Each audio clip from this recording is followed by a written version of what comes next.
Good morning and welcome to Zen Fits, a beautiful day here in Blackstone, the center of the world. But then you too are the center of the world, and it's our job, our purpose to find that. So the title of this talk, this is Zen Fit, is Joseph Campbell, an integrative mind. An integrative mind. Let's see what that means.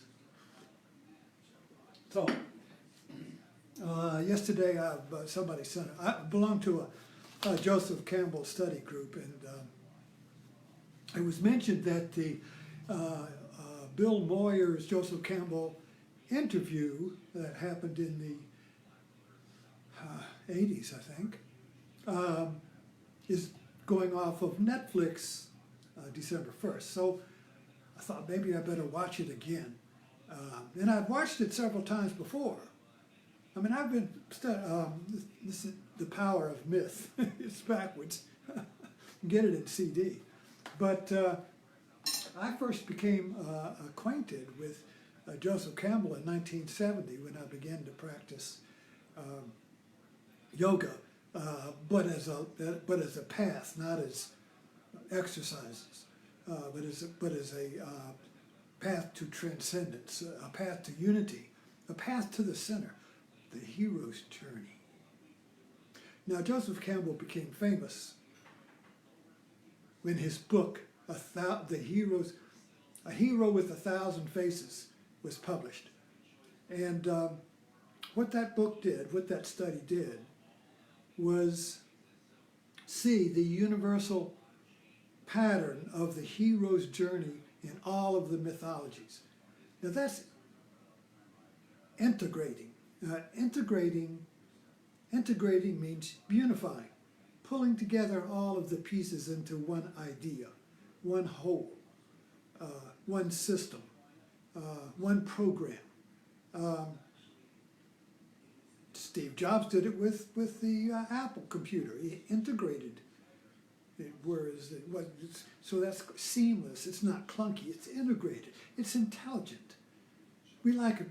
I'm always looking for I look for the perfect coffee pot, and I found it in the Jura because it's integrating, it's intelligent. So intelligence and integrating, unifying, pulling together all of the loose threads. A quilt integrates all the squares. So we know this intuitively. We are all integrating our reality. Everything is happening. This is happening, that's happening, you stumble, you fall, this person says that. What integrates it? Is it just a bunch of fragmented pieces of data? No. Our minds integrate everything that happens into a holistic world, you see. And that world is held together by myth, by story. The story of you. We're all a personality, your history. Your experiences. Everything is integrated into your story, and that's myth. But it's unconscious. You don't walk around thinking, oh, I'm a character in a movie. You may get that sense, but the fact of reality is being integrated by our minds all the time. So everything either fits your world or it doesn't. If it doesn't, you don't even see it.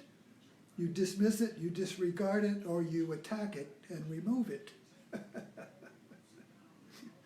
Now we're getting into politics. But the fact is that the story that shapes our mind, which is our world, I mean, let's face it. You are the world and the world is you. And the world is your mind. Our mind, if you're listening to me, you're experiencing your own mind. You're not experiencing me. You don't know me. I don't know you. We don't know the thing in itself. All we know is what our mind makes of it, what our mind does with it, what the meaning our mind gives it, if we see it at all. So it's either friend or foe. But that's according to our mind, the way our mind integrates it. So we're all integrating minds. So what was unique about Campbell was that his field was the mythologies and religions of the world, and he integrated them into universal elements that you could see in all of the particulars. So if you look at all of the mythologies which he did, studying Indian, Native American, Hindu, Buddhist, Western, Muslim, fairy tales, art, everything, you see.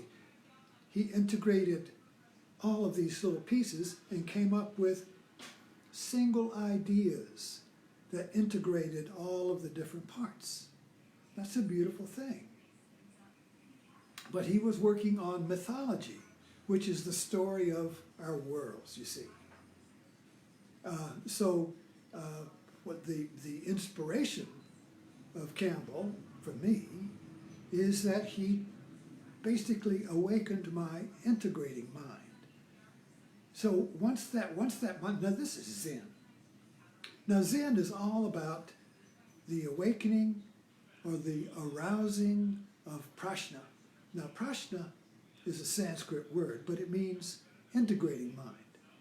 It means a mind that does not invest and rest in form.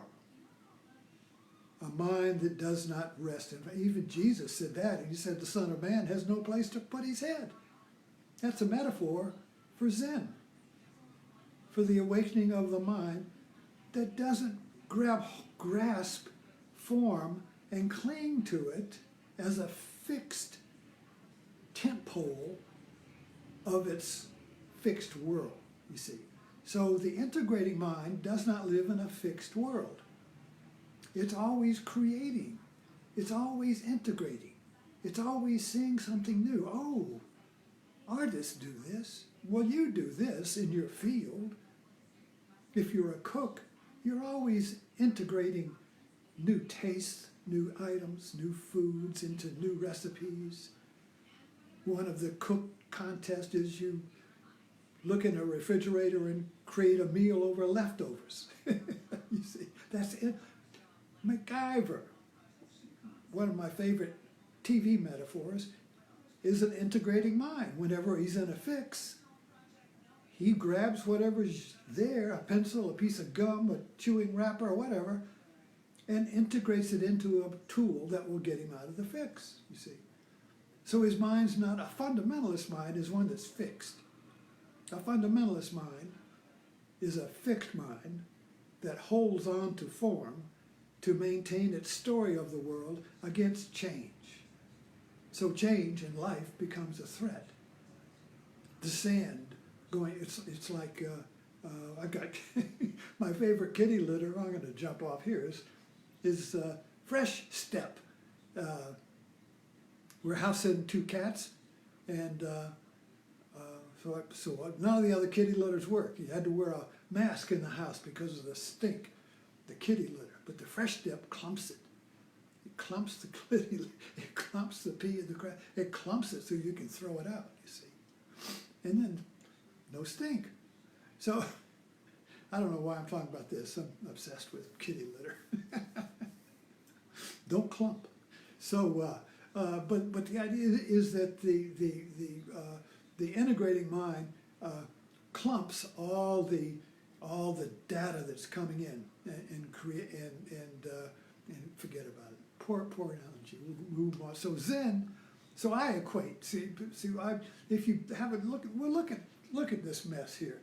This is all. I got everything here. Cotton ball, seashell. I got Jesus. I got the Last Supper. I got the death mask. I got the mandala. I got the down here. I got a Buddha I found in the landfill. I got my uncle over here with a martini glass and a frog. I've got the Virgin Mary up here, and everybody's here. Shiva, my guru up on the wall. I integrate it all. It's all pieces that I integrate. It's not like I cling to one, you see. It's all, everything. The integrating mind is always integrating. Everything that happens. You get cancer, you integrate it. You fall down, you integrate it. You make it. You turn it into the swan, Hamsa. In India, they integrate the animal world into spiritual world. The Hamsa is the white swan, is the vehicle of Lakshmi, I believe, one of the goddesses. And but the Hamsa is white. The swan is white because the swan is able to draw the milk from the world, a mixture of water and milk. So the mixture of the world of water and milk, the positive and the negative, you see, and the swan is able to draw the milk from the mix. So the integrating mind is able to draw the milk from the mix of data, from the mix, from the confusion, from the terror, from the accidental. There are no accidents for the integrating mind. Everything integrates, but you're always creating new wholes. That's the point. The non-integrating mind still integrates, but it integrates everything into its fixed story. You got a fixed story of what is real and what isn't, and then you integrate everything that happens into that and reject what doesn't integrate. So you maintain your story. Well, the integrative mind, the true one, the true integrating mind is constantly destroying the story, is constantly recreating, enlarging, renewing, inventing, an ongoing story. Nothing is fixed because everything is changing, everything is coming in. It's always incoming. So the incoming is exciting because it's creative. It's exciting because you're creating a new idea of reality, but it's not fixed. So you are creating reality as you go. As soon as you fix it, it dies. You pin it to the wall and worship it. You see?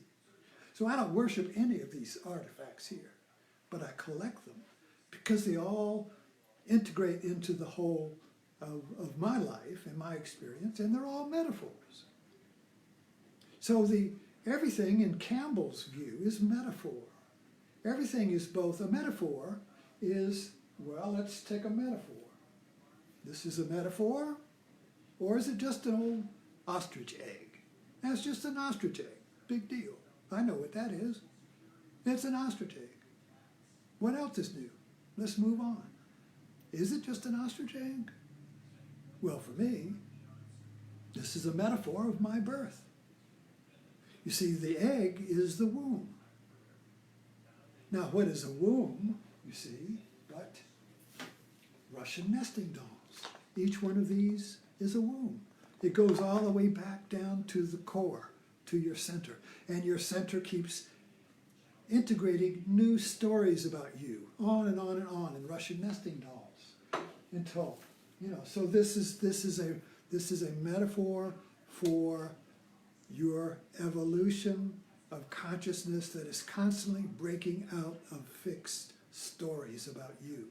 We're constantly breaking out of fixed ideas about what's real. Reality is not fixed.